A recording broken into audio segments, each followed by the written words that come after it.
Meera Patel stared at her holoscreen with the kind of enthusiasm usually reserved for watching paint dry in zero gravity.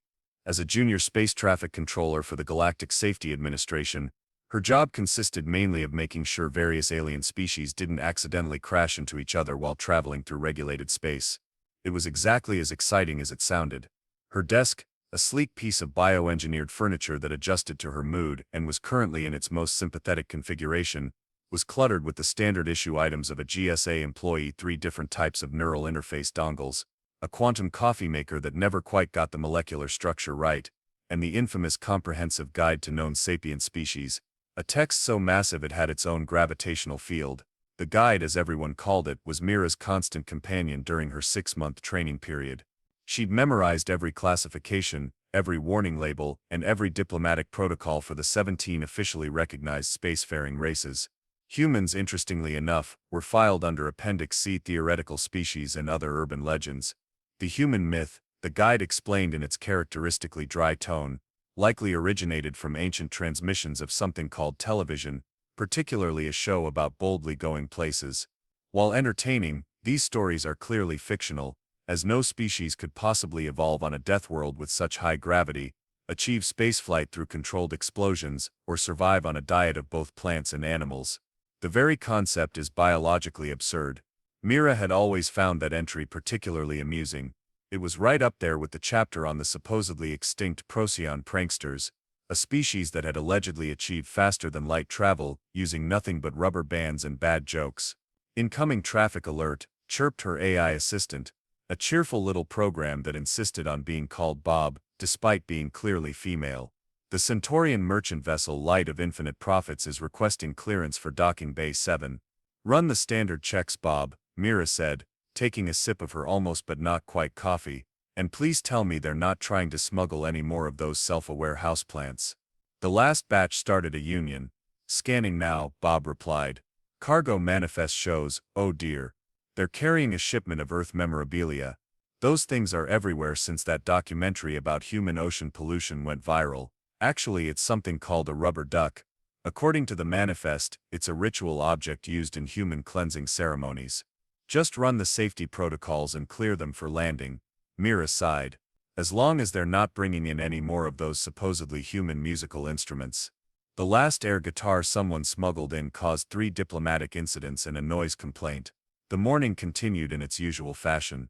Meera cleared a Vulpinian tourist ship after making sure they'd signed all 14 pages of the "We Promise Not to Lick Anything" agreement, redirected a lost gastropod freighter that had been following its slime trail in circles for 3 days, and politely but firmly told a swarm of silicon-based lifeforms that no, they couldn't park in the organic section just because it had better lighting. It was, in other words, just another boring day at space traffic control, right up until the moment when her radar picked up something impossible. Bob, Meera said slowly, squinting at her screen, are you seeing this? If by this you mean the unidentified vessel approaching from Sector 47, then yes. Though I should point out that according to my programming, I'm not actually seeing anything because that particular signature pattern doesn't exist. The blip on her radar was unlike anything in the guide. The energy signature was all wrong. It suggested a propulsion system based on controlled nuclear fusion, which was about as sophisticated as trying to power a spaceship with a campfire. And yet there it was, merrily breaking at least 3 laws of physics while broadcasting what appeared to be something called classic rock. Bob, Meera said, her voice rising slightly, why does that ship's registration number start with Earth? Before Bob could answer, a message flashed across Meera's screen. It was text only in an ancient format, and it read, "Hey there, this is the USS Improbable requesting docking clearance. Also, anyone know where we can get a decent pizza in this sector? Over." Meera did what any well-trained GSA employee would do in this situation. She screamed. Calm down, Junior Controller Patel, said Luna 7, Meera's superior officer, in the soothing tones of an AI who had dealt with far too many organic panic attacks. I'm sure there's a perfectly logical explanation for this anomaly that doesn't involve mythological beings. Luna 7's holographic form flickered with gentle pastel colors meant to be reassuring. She had chosen to present herself as a floating geometric pattern today, which she claimed was more professional than her usual cat avatar. The effect was somewhat undermined by the fact that she still purred when processing data. But the ship's registration clearly says Mira pointed at her screen, where the USS Improbable continued to exist in defiance of both physics and bureaucratic expectations. They're asking about pizza. Junior Controller, please consult Section 47B of the Guide regarding mass hallucinations induced by improperly replicated coffee molecules. I'm not hallucinating. Look, they're sending another message. The text scrolled across her screen. Hey again. Sorry about the classic rock. Captain's orders. He says first contact should always have a soundtrack. We're switching to something called disco now. Hope that helps. Over. A new signal began broadcasting from the impossible ship. Mira's translator struggled for a moment before producing lyrics about staying alive and somebody named John Travolta. Luna 7's geometric patterns shifted into what Mira recognized as her mildly concerned configuration. Perhaps we should run a full scan, just to rule out any quantum pranks or reality glitches. Already did, Bob chimed in cheerfully. According to my readings, that ship shouldn't be able to fly. It's using technology that's practically Stone Age. The hull is made of something called aluminum, their life support systems run on electricity. And, oh my, are those chemical rockets? Chemical rockets. Luna 7's patterns turned a scandalized shade of mauve. That's impossible, no one would be crazy enough. Another message appeared. Quick question BCAL. Our artificial gravity is acting up again. Captain's trying to fix it with duct tape and a paper clip. Any chance we could dock soon? Also, we brought snacks. Over. Mira took a deep breath. Okay, let's handle this by the book. Bob, what's the protocol for first contact with a mythological species? Processing. According to the guide, mythological species don't exist, therefore no protocol is necessary. However, if you're experiencing a persistent hallucination of a mythological species, please fill out Form X742, Request for Reality Verification, in triplicate. They're sending visual data now, Mira announced, her voice rising to a slightly hysterical pitch. The holoscreen filled with images that defied explanation, creatures that looked surprisingly normal, bipedal, 2 arms, 1 head, except for their complete lack of scales, tentacles, or proper bioluminescent markings. They were wearing what appeared to be cloth coverings and smiling with far too many teeth. One of them was holding something that the translator identified as a coffee mug with the words "World's Okayest Space Captain" written on it. But most disturbing of all was what they were doing. The beings were making strange gestures at the camera, something the translator hesitantly labeled as peace signs and thumbs up. Several were holding small furry creatures that were definitely not regulation standard ship pets. Are those cats? Luna 7 asked, her geometry going completely abstract with shock. Look at this one. Mira pointed to an image of a human doing something physically impossible with their facial features. The translator says it's called a duck face selfie. What kind of advanced species takes pictures of themselves pretending to be waterfowl? Another message popped up, BTW. If anyone's worried about the cats, there are official ship's pest control officers, also emotional support animals, also navigation backup. You know how cats are, always landing on their feet. Works great in 0G. Over. Luna 7 made a sound that might have been a digital whimper. This has to be some kind of elaborate hoax. Probably those silicon pranksters again. Remember when they tried to convince us they'd discovered a species that communicated entirely through interpretive dance? That turned out to be true, Mira pointed out. The Rhythmic Collective is sending a dance troupe next month. Hey there. A new message scrolled across the screen. Sorry to bother you again, but we noticed you might be having trouble processing our existence. Totally get it. Happens all the time. We've attached some helpful memes to explain. Over. The next transmission contained several hundred images featuring something called Grumpy Cat with various captions about the human condition. Mira's translator promptly crashed, rebooted, and began playing Never Gonna Give You Up on an endless loop. Right, Mira said, reaching for her emergency protocol manual. I'm declaring this an official first contact situation. Bob, please prepare Form FC1. Acknowledgement of previously mythological species. There is no Form FC1, Bob replied helpfully. The bureaucracy doesn't believe in preparing paperwork for impossible events. Then I guess we'll have to improvise, Mira declared, straightening her uniform. Luna 7, with all due respect, I'm going to grant them docking permission before they try to fix their gravity with more duct tape. But, Luna 7's patterns had devolved into early computer screensaver mode.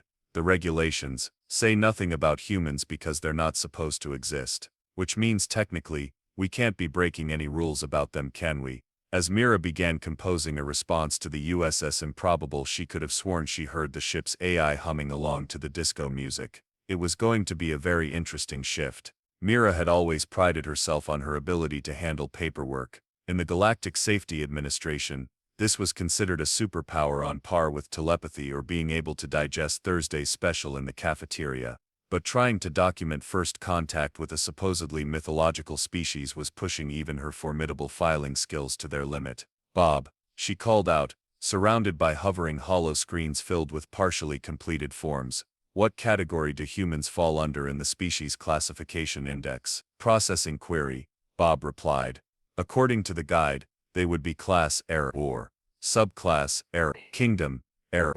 Perhaps we should try Other. We can't just classify an entire species as other. The forms won't accept it. Remember what happened when we tried to classify the quantum poets that way? The paperwork kept existing and not existing simultaneously until we had to call in a reality specialist." Meanwhile, Luna 7 had given up on her geometric patterns entirely and was now manifesting as a spinning 404 error message. She hadn't taken well to the humans' explanation of their FTL drive, which apparently involved something called folding space like a burrito. "What about their technology level?" Mira muttered, scrolling through classification options. "They're using chemical rockets and duct tape, so they should be Category 1, pre-industrial. But they also have faster-than-light travel and artificial gravity, which is Category 7. How can they be both?" "The humans have sent another message," Bob announced. "They say they fixed their gravity issue with something called WD-40, and are asking if we have any spare coffee. Apparently their supply of something called Instant ran out, and the captain is getting cranky." Mira glanced at Form XJ 925, visiting species dietary requirements. Under preferred sustenance, she hesitantly wrote, "everything," then added a note, including substances previously thought to be inedible and or mildly toxic. "I need to classify their government structure," she said, moving to the next form. "Bob, what's their political system?" "According to their database, all of them, at once. Sometimes simultaneously. They call it democracy." "That can't be right." "Check again." "Checking."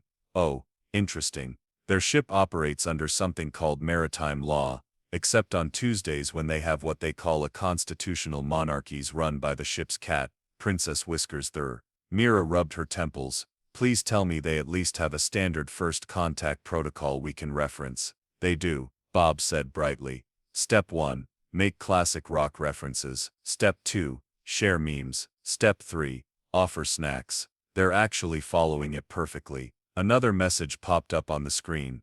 "Hey, quick update. We've got hamburgers, hot dogs, and something the chef swears is only legally toxic in 3-star systems. Anyone interested? Over." "The dietary requirements form just crashed," Bob reported. "It's displaying an error message in interpretive dance." Mira started on her 7th attempt at Form FC3, Initial Species Risk Assessment, under Potential Threats to Galactic Stability. She wrote, "They're using technology held together by something called prayer and positive thinking. Somehow, it's working."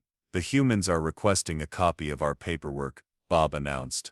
"They say they want to frame it next to something called their terms and conditions, which apparently no one has ever read." Luna 7 briefly reformed into her cat avatar to ask, "Have you classified their logic system yet?" before dissolving back into error messages. "I tried," Mira sighed. The form rejected runs on chaos and caffeine as a valid answer. She was now surrounded by so many hovering forms that her desk had disappeared entirely. Each time she completed one, 3 more seemed to spawn in its place, like some kind of bureaucratic hydra. "Bob, what happens if we can't properly classify them?" According to GSA Regulation 7249B, unclassifiable species must be designated as either a clerical error or a mass hallucination, with all records of their existence filed under things we don't talk about, right between the temporal paradox of 3457 and last year's office party. Another message from the humans: "Sorry to interrupt, but we couldn't help noticing all the floating paperwork around your station. Want us to introduce you to this neat thing called electronic signatures. Also, Captain says if bureaucracy is giving you trouble, he's got some experience with creative form interpretation." Apparently he once convinced the Earth DMV he was his own twin. Over. Mira looked at the growing mountain of forms, then at the persistent radar blip that shouldn't exist, then back at the forms. Finally, she did something no GSA employee had done in the organization's 1,000-year history. She improvised. Bob, create a new classification category. But that's not, do it. Call it Category Omega, humans. She began to type, a species that simultaneously occupies all technological categories while following none of their rules. Approach with coffee and snacks. Warning, may solve complex problems with primitive tools and good intentions. Probability of existence, yes. As she hit submit, every form in the room briefly glowed, rearranged itself into a perfect fractal pattern, and then sorted itself into a neat stack on her desk with a satisfied hum. Luna 7's avatar reformed, this time as a combination of a cat and a geometric pattern. Did you just create a paradox-proof bureaucratic category? I think I did, Mira said, staring at the forms in amazement. And somehow, it worked. The humans are sending another message, Bob announced. They say, and I quote, cool paperwork hack. Reminds us of the time we fixed a quantum computer with a rubber band and positive thinking. Now about that docking clearance. The captain's getting that look that usually precedes either a brilliant idea or an interstellar incident. Over. Mira reached for her newly organized forms with a sense of purpose. Right. Let's get them docked before they decide to reinvent physics again. Bob, prepare docking bay 9. And maybe warn the cafeteria that they'll need to update their menu to include something called hamburgers. Already done, Bob replied. Though I should mention Princess Whiskers the Ray has formally requested diplomatic recognition. Mira just nodded. Somehow, that wasn't even the strangest thing she'd heard today. The USS Improbable's docking procedure was unlike anything Mira had ever seen. Instead of using the station's automated guidance system, they insisted on parking it manually, because according to the captain, automated systems take all the fun out of it. Mira watched through the observation window as the ship performed what could only be described as a parallel parking maneuver in space, complete with three-point turns, and what appeared to be hand signals from a crew member in an EVA suit, giving directions by waving glow sticks. They're doing it with style, Bob commented, sounding impressed. Though I'm not sure why they're playing something called the final countdown over all frequencies. The ship itself was a testament to human engineering, which was to say it looked like it had been designed by someone who'd heard about aerodynamics secondhand and decided to improvise. The hull was covered in what appeared to be bumper stickers, and someone had painted flames on the side because, as they'd explained, it makes it go faster. When the airlock finally cycled open, Mira found herself face to face with Captain Jack Thompson of the USS Improbable. He was wearing what he claimed was a standard Terran captain's uniform, though Mira had her doubts about the Hawaiian shirt underneath his jacket. Hope you don't mind the creative docking, he said, grinning. Our nav computer was trying to calculate the optimal approach vector, but we found that if you just kind of eyeball it, things work out better. Behind him stood his crew, each one seeming to defy various laws of physics and common sense in their own unique way. There was Dr. Lena Rodriguez, the ship's chief engineer, who was currently holding what appeared to be both a quantum spanner and a plastic toy called a slinky, which she claimed were basically the same thing if you think about it. Next to her was Lieutenant Commander Marcus Chen, the navigation officer, who was engaged in what seemed to be a serious conversation with Princess Whiskers about the best route to the nearest star system. The cat was wearing a tiny uniform with admiral's stripes. Don't mind the cat's rank, Captain Thompson explained, noticing Mira's stare. She got promoted after solving a navigational crisis by knocking a coffee mug onto exactly the right button. We figured she'd earned it. Luna 7, who had finally stabilized her hologram into a business-casual cat wearing geometric patterns, was trying very hard to maintain her professional composure. Welcome to Station GSA 742. We trust you'll find your stay interesting. Oh, this is way better than the last station we visited, said Dr. Rodriguez, pulling out a device that looked suspiciously like it had been made from an old toaster. They wouldn't let us plug in our coffee maker because they thought it might create a temporal paradox. I mean, it did, but only a small one. Speaking of which, Captain Thompson added, anyone know where we can set up our kitchen? We brought some Earth delicacies to share. Nothing builds interstellar friendship like tacos. Before Mira could respond, a small robot rolled out of the Improbable's airlock. It appeared to be a vacuum cleaner with additional parts attached, including what looked like a salad bowl for a head. "This is Dave," Lieutenant Commander Chen explained. "He's our AI assistant. We built him out of spare parts and an old Roomba. He achieved sentience last Tuesday and now he handles our social media." Dave beeped cheerfully and projected a hologram of what appeared to be a cat video compilation. Luna 7's hologram flickered. You created a sentient AI out of cleaning equipment." "Oh, that's nothing," Dr. Rodriguez said. "You should see what we did with the coffee maker. It's developed opinions about foreign policy." As if on cue, a heated discussion about intergalactic trade agreements could be heard emanating from the ship's galley. "Your species created artificial intelligence, by accident." Luna 7 was starting to glitch again. "Most of our best stuff happens by accident," Captain Thompson said proudly. "Did you know we discovered our FTL drive while trying to make a better pizza oven? Turns out if you get the temperature just right and add enough garlic." "But that's not how technology works," Luna 7 protested. "There's supposed to be a natural progression. You can't just skip from chemical rockets to faster-than-light travel because you were hungry." "Sure you can," Dr. Rodriguez said, now tinkering with the station console using her slinky. "The secret is not telling physics it's impossible until after you've done it." Mira watched as the engineer somehow improved the console's processing speed by 300% using nothing but the toy and what appeared to be interpretive dance movements. "Oh, by the way," Captain Thompson said, pulling out a tablet held together with duct tape and optimism, "we took the liberty of upgrading your station's software while we were docking. Hope you don't mind." Dave noticed some inefficiencies in your bureaucratic systems and fixed them with some cat memes and something he calls chaos theory programming. Luna 7's hologram turned into a blue screen of death for a solid 30 seconds before rebooting. "You improved our millennia-old operating system with memes and cat videos," Lieutenant Commander Chen added. "The cat videos are crucial, right, Princess Whiskers?" The cat meowed in what Mira could have sworn was a smug tone. "Now then," Captain Thompson said, clapping his hands together, "who's ready for tacos?" Fair warning, our chef got a bit creative with the spices. We had to designate the salsa as a controlled substance in 3 sectors. As Mira watched the humans begin to set up what they called a space taco truck in the middle of her pristine docking bay, she realized that the GSA's guide to known sapient species would need some serious updating. Under humans, she would make sure they added, warning, reality optional, coffee mandatory.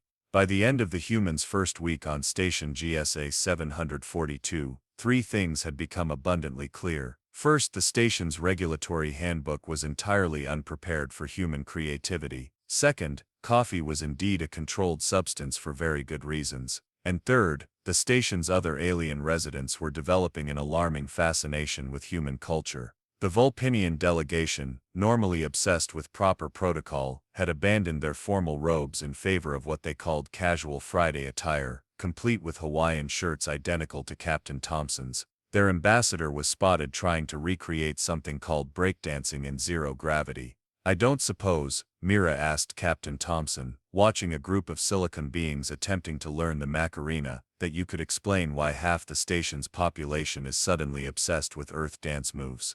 "Cultural exchange." Thompson beamed, adjusting his captain's hat, which now sported several pins reading "Kiss Me, I'm Human," and warning, "Contains chaos."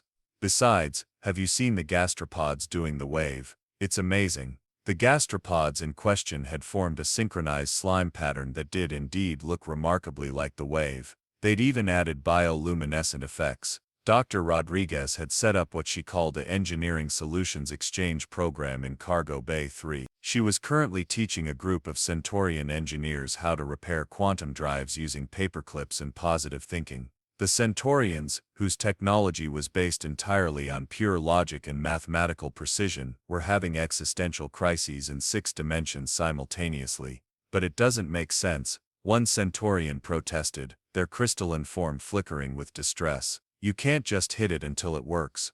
"Sure you can," Elena replied cheerfully, demonstrating the technique she called percussive maintenance on a malfunctioning gravity generator. "The secret is to hit it with confidence." The generator not only started working but began playing what sounded suspiciously like "Don't Stop Believin'" in perfect pitch. Meanwhile, Lieutenant Commander Chen had started a weekly poker night that was rapidly becoming the station's most popular social event. The fact that Princess Whiskers III consistently won every game had led to several diplomatic protests and one marriage proposal from the Felinian ambassador.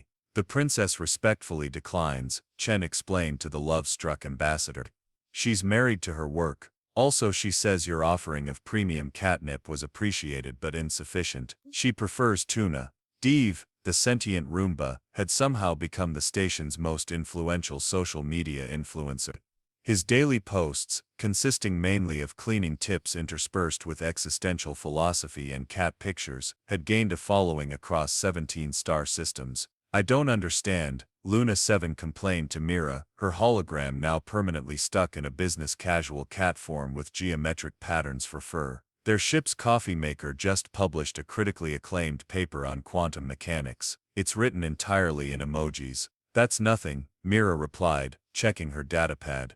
Have you seen what happened in the cafeteria? The station's cafeteria had undergone a revolution after the humans introduced their concept of fusion cuisine. The Rhythmic Collective's dance troupe, which had arrived as scheduled, was now performing interpretive dances inspired by something called pizza. They claimed it was their most emotionally complex piece yet. The station's AI chef had become obsessed with human cooking shows and was attempting to recreate comfort food for various species. Its latest creation, Quantum Mac and Cheese, existed in multiple states simultaneously until observed, at which point it resolved into either the best or worst thing you'd ever tasted. There was no in-between. But the real situation, Mira continued, is in the diplomatic sector. The diplomatic sector had descended into what the humans called productive chaos after Captain Thompson introduced the concept of informal negotiations. The traditional procedure of formal diplomatic protocols had been replaced by what he called just hanging out and talking about stuff. You don't understand, Thompson had explained to a bewildered group of diplomats. Sometimes the best way to solve an interstellar crisis is over tacos and bad jokes. Surprisingly, it worked. The centuries-old trade dispute between the silicon beings and the quantum poets was resolved during a karaoke night. The solution involved something called interpretive rap battles and an agreement to jointly produce a line of quantum poetry greeting cards. Did you know, Bob chimed in, that the humans have started teaching other species something called idioms? The universal translator is having a nervous breakdown trying to explain why it's raining cats and dogs doesn't literally mean falling felines. Speaking of which, Mira said, checking another alert, we need to address the situation in hydroponics. Dr. Rodriguez had introduced the concept of community gardens to the station's hydroponics department. The result was a fascinating mix of earth vegetables growing alongside alien plants, all of them thriving far better than they should because, as Elena explained, they're friends now. The department's head botanist, a sentient fungus named Spore 7, had become particularly enamored with growing something called tomatoes. They'd even started wearing a tiny straw hat and overalls while tending to their plot. The humans have also submitted a proposal, Mira continued, pulling up the document. They want to establish something called a Food Truck Friday in the main concourse. They say it's essential for proper cultural exchange. But we can't just, Luna 7 began, before sighing in resignation. They've already started, haven't they? The gastropods are selling something called cosmic slime tacos, Mira confirmed. And the silicon beings have figured out how to make crystal candy. They're calling it rock candy and claiming it's authentic Earth cuisine. Luna 7's hologram glitched briefly. What about the safety regulations? The health codes? She was interrupted by the sound of cheering from the main concourse, where Captain Thompson was teaching a group of visiting dignitaries how to do the chicken dance. You know what the worst part is, Luna 7 said, her geometric patterns swirling in confusion. Everything is running more efficiently than ever. The station's happiness index is at an all-time high. Even the paperwork is getting done faster, ever since Dave introduced what he calls meme-based filing. Mira looked at her datapad, which now displayed official documents with cat pictures in the headers. Somehow, it made perfect sense. Maybe, she suggested, we should just add another entry to the guide. Humans make things better by making them weird. The sound of accordion music drifted through the station's corridors, accompanied by the harmonious humming of silicon beings and the rhythmic squelching of happy gastropods. Somewhere in the distance, Princess Whiskers III won another poker game. 1 month after the arrival of the USS Improbable, the Galactic Safety Administration's Central Office finally responded to Mira's report about the existence of humans. Their official reply consisted of 3 words: "Please stop hallucinating." "Well," Captain Thompson said, reading the message over Mira's shoulder while sipping from a mug that read Schrodinger's coffee, both caffeinated and decaf. "Until observed. I guess this makes us officially unofficial." "What they don't know won't hurt them," Mira replied, watching as a conga line of silicon beings, led by Dr. Rodriguez, wound its way past her office. The engineer had somehow taught the crystalline aliens to dance by explaining it as rhythmic geometry. The station had adapted to human presence in ways that defied both logic and bureaucratic precedent. The GSA's Guide to Known Sapient Species had been updated with a new section that appeared only when you weren't specifically looking for it, filed under things that are definitely not real but please use the proper forms, anyway. Luna 7, who had finally embraced her new reality-fluid existence, had taken to wearing a different Hawaiian shirt pattern in her hologram every day. Today's featured quantum surfboards riding probability waves. "You know," she said, materializing next to Mira's desk, "I've been analyzing human influence on station operations. Despite all logical impossibilities, efficiency is up 427%, morale has reached levels previously thought mathematically impossible, and the station's AI systems have developed a sense of humor." "Is that last part an improvement?" Mira asked, remembering how the waste management system had recently started telling dad jokes. "Well, the maintenance robots have started performing synchronized dance routines while they work, but their productivity has tripled, so." Luna 7 shrugged, a gesture she'd learned from the humans. Down in the diplomatic sector, Lieutenant Commander Chen and Princess Whiskers III had revolutionized interstellar negotiations by introducing what they called the cat method.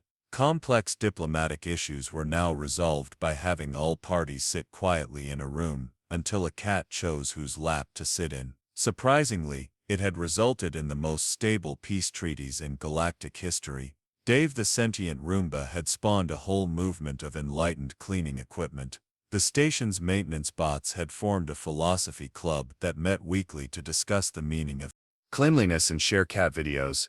Their latest thesis on the existential implications of dust had been accepted for publication in several prestigious journals.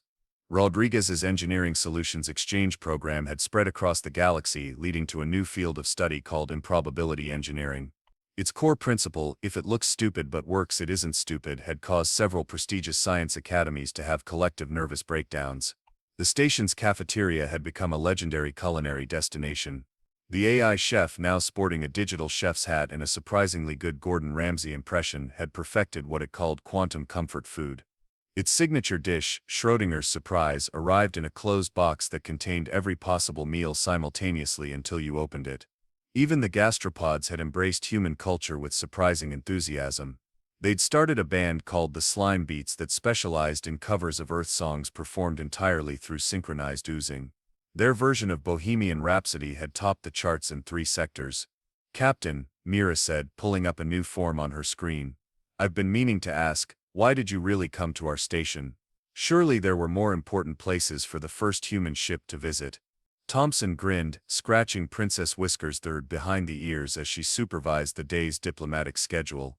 "Important maybe, but fun, nah. Besides, someone had to teach the galaxy how to relax a little, by introducing chaos into a perfectly organized system. We prefer to call it creative problem solving," he replied. "Speaking of which, how do you like your new title?" Mira glanced at her office door, where a new nameplate read Chief of Human Relations and Creative Chaos Management. Below it, someone had added in smaller text, "also available for pizza parties." "It's growing on me," she admitted, "though I'm still not sure about the mandatory Hawaiian shirt Thursdays." "Think of it as diplomatic solidarity," Thompson said. "Even the Vulpinians have admitted that formal robes are less comfortable than floral prints." At that moment Bob's voice chimed in. "Incoming priority message from GSA Central Office." The message appeared on Mira's screen. "Regarding previous human hallucination warning. After careful consideration and 17 emergency meetings, we have decided to officially classify humans as technically existing. Please file appropriate paperwork." P.S. Are the rumors about something called pizzas true? Well, Mira said, reaching for a form that hadn't existed until humans invented it. I guess that makes us officially official. Great. Thompson beamed. This calls for a celebration. Dave, fire up the party protocols. The sentient Roomba whirred excitedly, projecting disco lights from its salad bowl head while playing Celebration through speakers that had definitely not been part of its original design. As the station's residents began gathering for what would undoubtedly be another improbably successful party, Mira made one final entry in the station's log. Humans, proof that the best myths are the ones that turn out to be true. Warning, may cause spontaneous outbreaks of efficiency, happiness, and questionable dancing. Approach with coffee and an open mind. Princess Whiskers III approved the entry with a royal paw print, and somewhere in the galaxy, reality adjusted itself to make room for a species that had never gotten the memo about impossibility. After all, as the humans like to say, the best stories are the ones that write their own rules.